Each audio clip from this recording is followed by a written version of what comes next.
Hi guys! Sagutin lang natin ang comment na ito galing sa ating video kung saan tinuro natin kung paano mag-divide. So ngayon, ang question niya or ang comment niya is 3 digits tapos may decimal. Meron tayong dalawang example dito. So, ang first example natin is ang ating dividend, merong decimal point.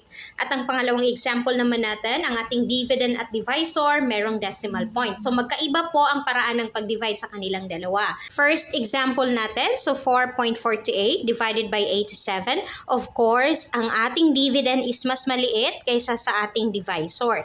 Pero, pwede natin siyang i-divide agad. And sa pagdi-divide, huwag nating kalimutan ang ating abbreviation na DMSB. Okay? So ito yung lagi kong tinuturo kapag nagdi-divide. Ang D stands for division, ang M for multiplication, ang S for subtraction, and B for bring down. Pagkatapos balik naman kay division, multiplication, subtraction, bring down. Okay? So paulit-ulit lang yung process para mag-guide kayo kung ano na yung susunod nyong gagawin. Ngayon, i-divide na natin siya. So, 4 divided by 87, hindi pwede. Pansinin nyo na meron tayong decimal point dito. So, ibig sabihin kapag meron tayong decimal point dito, maglagay din tayo ng decimal point dito sa taas or sa ating quotient. Okay? So, yan palagi ang tatandaan nyo na kapag ang iyong dividend is merong decimal point at ang iyong divisor is walang decimal point, so lalagyan mo rin ng decimal point ang iyong quotient or yung sagot mo sa taas. And then, pwede mo siyang lagyan dito ng 0 agad. Okay? So, 0 agad yung ilagay mo tapos decimal point. And then, mag-proceed ka na sa division. So, ngayon, dahil si 4 hindi pwede, so dagdagan natin ng isang digit. So, magiging 44 siya. So, 44 divided by 87 is 0. Okay? So, ilagay mo lang si 0 sa taas ni 4. So, dito tayo maglagay ng 0. And then 0 times 87 equals 0. So, pwede nyo siyang isulat na 0, tapos subtract, tapos 4.4 pa rin, or wala ng point. So, 44 and then bring down 8. So, ganun. Pero, sa akin, ang ginagawa ko, hindi ko na siya sinusulat. Kapag 0, didiretso na ako sa next digit. Okay? So, si 44, idagdag natin ang isa pang digit, si 8. So, magiging 448. So, 448 divided by 87 is equal to 5. Okay, so dito natin ilagay si 5 sa taas ni 8. So, ngayon, tapos na tayo sa division. So, multiplication tayo. So, 5 times 7 is equal to 35. So, si 5 sa baba ni 8 ilagay. And then, bring down 3. 5 times 8 is equal to 40. Plus 3 is 43. Okay? So, next to multiplication, subtraction. So, subtract tayo. 8 minus 5 is equal to 3. And then, 4 minus 1 is equal to, 4 minus 3 is equal to 1. Okay? So, kung gusto nyo na hanggang dito lang yung inyong sagot, pwede. Pero pwede rin na ipagpatuloy natin. Sige, abutin natin siya ng 4 na decimal number.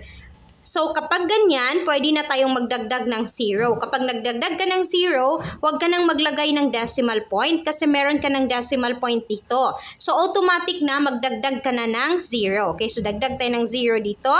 Kapag nagdagdag tayo, i-bring down natin siya. So, bring down 0. So, si 30 naging 130.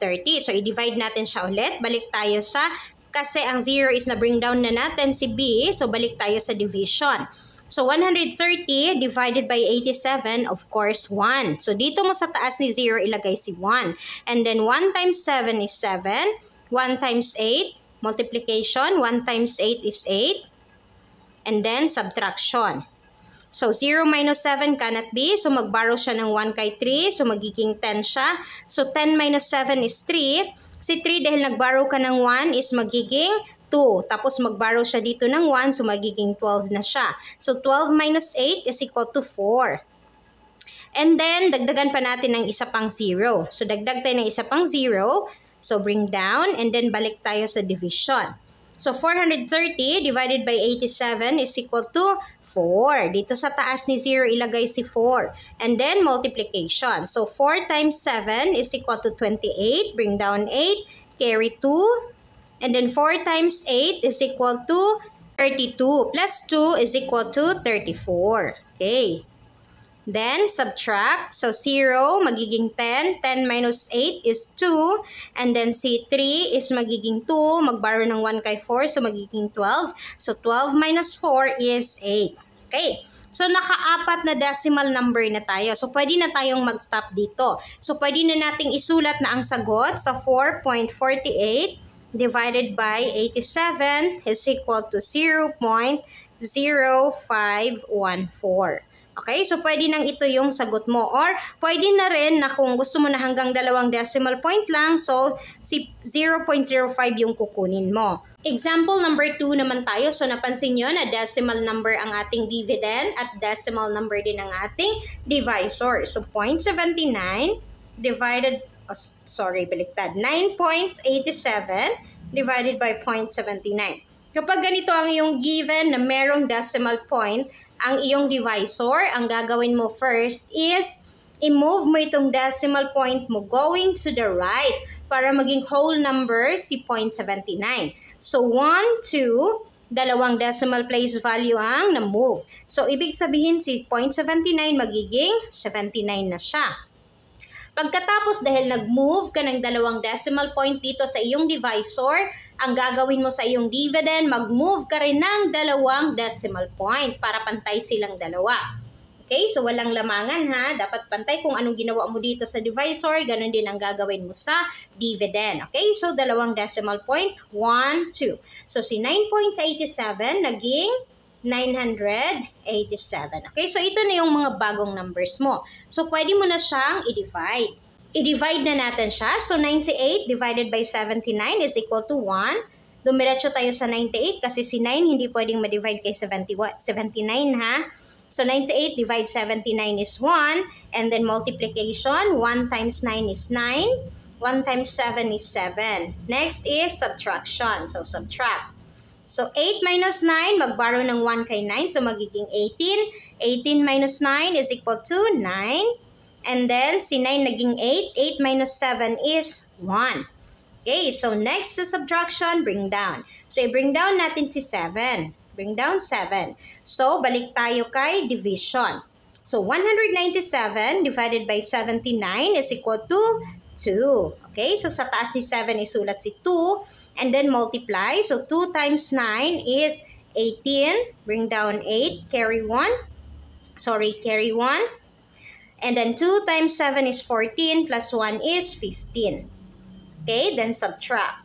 7 minus 8, so mag-borrow si 7 ng 1 kay 9. So si 7 maging 17. 17 minus 8 is equal to 9. And then si 9 naging 8, so 8 minus 5 is 3. And 1 minus 1 is 0, so 39. So ngayon, pwede nang ganito na yung number natin, 12 ang sagot, or ipagpatuloy natin siya. Okay, so kapag ipagpatuloy natin siya, ang gagawin natin, maglalagay tayo ng decimal point dito kapag nag-add tayo ng 0. Okay, so naglagay tayo ng decimal point dito ha. Kanina sa ating dividend, hindi tayo naglagay kasi meron na siyang decimal point dito. So, diretso na lang tayo add ng zeros dito. Okay? So, again, kapag meron kang decimal point dito, lagay din dito sa ating quotient sa taas ng decimal point. Okay, so ngayon, pwede na tayong mag-add ng 0. So, i-bring down natin si 0. 390 divided by 79 is equal to 4. And then 4 times 9 is 36. Bring down 6, carry 3. And then 4 times 7 is 28 plus 3 is 31. Subtract. So, 0 minus 6, mag-borrow ng 1 kay 9. So, magiging 10. 10 minus 6 is 4. Si 9 is magiging 8. So, 8 minus 1 is 7. And then 3 minus 3 is 0. Okay, so 74. So, mag-add ulit tayo ng isa pang 0. Okay, so bring down 0. So, 740 divided by 79 is equal to 9. And then 9 times 9 is equal to 81. Bring down 1, carry 8. And then 9 times 7 is equal to 63 plus 8 is equal to 71. Okay. So, subtract tayo. So, 0 minus 1. So, mag-borrow si 0 ng 1 kay 4. So, magiging 10. 10 minus 1 is 9. And then si 4 naging 3. So, 3 minus 1 is 2. And then 7 minus 7 is 0. Okay, so pwede na tayong mag-stop dito na meron tayong dalawang decimal number. Or pwede nyo pa siyang ipagpatuloy, so mag-add lang kayo ng 0 hanggang sa kung saan nyo gusto na mag-stop. Okay, so that's all for today's video guys. Sana ay makatulong ang video na ito sa inyo kung paano mag-divide ng merong decimal number. See you in our next lesson guys. Bye!